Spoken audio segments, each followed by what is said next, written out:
നമ്മളെ ലൈഫിൽ ചില മനുഷ്യന്മാരുണ്ടാവില്ലേ, നമ്മളെപ്പോഴും കോൾ ചെയ്യേ അല്ലെങ്കിൽ മെസ്സേജ് അയക്കുക ഒന്നും ചെയ്യുന്നൊന്നും ഉണ്ടാവില്ല.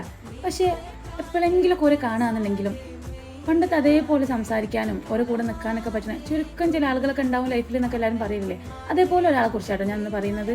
ഇതാണ് കേട്ടോ ഹെന്ന. ഓളെ കേസിൻ്റെ ലിങ്ക് വേണ്ടിയവർക്ക് DM ചെയ്യാം. അത് പ്രത്യേകം ഓള് പറയാൻ പറഞ്ഞു കേട്ടോ. ആളിൻ്റെ സീനിയർ ആണെന്നുണ്ടെങ്കിൽ ഞങ്ങൾ ബെസ്റ്റ് ഫ്രണ്ട്സ് ആണ് കേട്ടോ.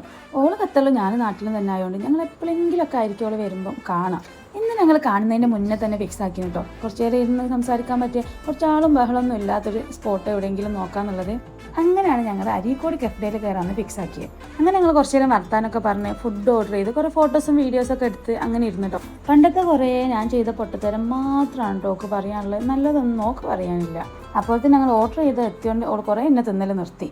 നല്ല വിശപ്പുള്ളതുകൊണ്ട് ഞങ്ങൾ ഏറ്റവും ഫസ്റ്റ് തന്നെ ഏത് ഓർഡർ ചെയ്താൽ കിട്ടാമെന്ന് ചോദിച്ചിട്ടായിരുന്നു കേട്ടോ ഇതൊക്കെ പറഞ്ഞിട്ടുണ്ടായിരുന്നത്. പക്ഷേ ഫുഡ് കിട്ടിയപ്പോഴത്തേനൊക്കെ ഞങ്ങളെ വിശപ്പൊക്കെ പോയിനോ. അത് വിചാരിച്ച് ഞങ്ങൾ കഴിക്കാണ്ടിരിക്കൊന്നും ചെയ്തില്ല കേട്ടോ. ഞങ്ങളിങ്ങനെ കഴിച്ചുകൊണ്ടിരിക്കുമ്പോഴാണ് കണ്ണും മൂക്കൊക്കെ ഉള്ള ഒരു കുബൂസിനെ കണ്ടത് കേട്ടോ. അപ്പോഴാണ് എനിക്ക് മനസ്സിലായത് പണ്ടത്തെ പ്രാന്ത് ഫുള്ളൊന്നും നോക്കും മാറിയില്ലാന്ന് കേട്ടോ.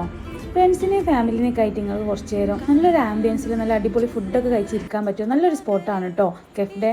വേറൊരു കാര്യം എന്താ വെച്ചാൽ ഇനിയിപ്പോൾ ഫ്രണ്ട്സും ഫാമിലിയും തന്നെ ആയിട്ട് പോകണമെന്നൊന്നുമില്ല കേട്ടോ. നിങ്ങൾക്ക് ഒറ്റയ്ക്ക് പോയിട്ട് ഇരിക്കാൻ പറ്റുകയാണെന്നുണ്ടെങ്കിൽ അതിനും പറ്റിയൊരു സ്പോട്ടാണ്. ഈ ബുക്സൊക്കെ ഇഷ്ടപ്പെടുന്ന ആളുകളാണെന്നുണ്ടെങ്കിൽ കുറേ അധികം ബുക്സൊക്കെ ഉണ്ട് കേട്ടോ അവിടെ. അങ്ങനെ അവിടുത്തെ കാര്യം പറഞ്ഞ് ഞാൻ ഞങ്ങളുടെ കാര്യം പറയാൻ പറഞ്ഞു. അങ്ങനെ 5 മണിയൊക്കെ കഴിഞ്ഞപ്പോൾ ഞങ്ങൾ അങ്ങനെ അവിടുന്ന് ഇറങ്ങി കേട്ടോ. അപ്പോൾ ലൊക്കേഷൻ ഞാൻ താഴെ കൊടുക്കാം കേട്ടോ. അപ്പോൾ ഓക്കെ, ബൈ.